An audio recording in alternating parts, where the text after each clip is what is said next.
sheekadan waxay ugu dhacday xilli aan u socday wiil aan saaxiibo ahayn gurigiisa. wiilka ayaa degnaa dhul saxara ah. meesha ayaa waxaa loo soconayaa waqti aad iyo aad u dheer, 1 saac iyo bar oo kale. intaan wadada socday ayaan waxaan dareemay gaariga in uusan lahayn wax bareeg ah. kadibna waxaan isku dayay in gaariga sidii aan ku qaboojiyo, laakiin wuu sii socday gaariga ilaa ugu dambeyn uu ka istaago. ugu dambeyntii gaariga ayaan ka soo degay, kadibna waxaan fiiriyay qaybta hore ee gaariga, laakiin waxaan arkay wax badan in ay halaabeen. kadibna waan garan waayay wax aan sameeyay wax kale. waxaan la soo baxay taleefankayga gacanta. kadibna waxaan isku dayay in aan la xiriiro asxaabteyda, laakiin waxba way ii shaqayn waayeen oo meesha ayaa ahayd meel saxra ah, dhul bannaan. meesha aan taagnaa anteeno dhan ma aysan soo qabanaynin, laakiin aad iyo aad baan u walwalay markaas. waxaan sameeyana waa fahmi waayey. waxaan iska soo fadhiistay qaybta dambe ee gaariga. biyo badan ayaan ii saarnaa, inkastoo haraad badan u ii hayay. mar walba waxaan isku dayay in gaari walba oo socda aan istaajiyo, laakiin waan ku guulaysan waayey. oo cabaar ayaa meesha taagnaa. cid walba waan isku dayo ma iisan ii istaageenin ilaa laga gaar habeennimad. markii saacadda ay ahayd 6 saac habeennimo ayaan waxaan dareemay cabsi badan oo waxyaabo badan waa iga qaylinayeen.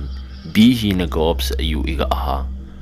waxaan arkay mar sikadiis ah gaari soo socda, kadibna waxaan isku dayay inaan istaajiyo. ugu dambeyn waan ku guulaystay gaarigii.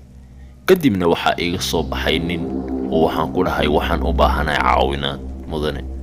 kadibna wuxuu ugu dhahay, maxay tahay saacadan halkan aad taagan tahay oo miyaysan ahayn in xaafadaada aado? xilligaani waa habeen bar. ma ka cabsanaysid maa in tuuga ay ku qabsadaan oo ay ku dhacaan? yaa soo raac gaarigan oo aniga aan ku weelinaa soo raaca gaarigan. kadibna sidii ayaan ku soo raacay gaariga, laakiin ninka ayaa wuxuu iga sheekeynayay sheeko maskaxdeeda ka weyn.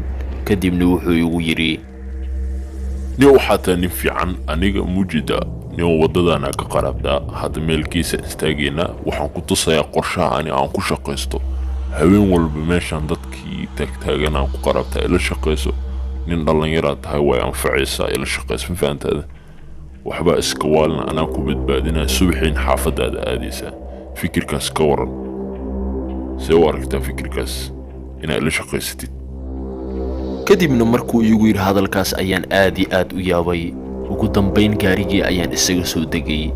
markii uu arkay aniga in aan gaariga sidii ugu soo degay ayuu mar hoonka ii yeeriyey. kadibna wuxuu igu dhahay kaalay. si kadis leh ayaan ugu soo dhaqaaqay meesha aan taagnaa. weliba waxaan dareemay in gaariga ninkan uu rabo in uu soo dhaqaajiyo dhankayga. ugu dambayn anigoo nafteeda la cabsanaya ayaan ka soo cararay meesha, oo cabaar ayaan soo ordayay. nafteeda ayaan la baqayay. kadibna waxaan arkay ninka inuu istaagay waddada meel gees ah. waxaan hubaa in xabada aan maqlay, weliba xabaduu igu soo tuurayay. anigoo dhan waan garan waayay xaaladda aan ku sugnaa, maadaama aan ahaa nin baxsad ah. kadibna waxaan dareemay in marba markiisa ka dambaysa aan naflacaar aan ahay, oo aan wax dhaqaaq aan garan waayay. ugu dambayn habeenkii oo idil ayaa sidii igu dhammaaday. subaxii markii la gaaray waxaan soo toosay anigoo hareeraha waddada jiifa. kadibna waddadii ayaan istaagay, oo waxaa ii istaagay nin iyo naag oo gaari watay. sheekadeeda oo idil ayaan ugu sheekeeyey. waxay i siiyeen biyo, kadibna telefoon ayay i siiyeen, oo sidii ayaan waxaan ku soo watay gaarigii jiidi lahaa. markaas ayaa ugu dambaysay in aan keligayga safro, oo weliba aan ku safro meel saxra ah. ninkaas hadduu aniga i dili lahaa maxaa igu dhici lahaa?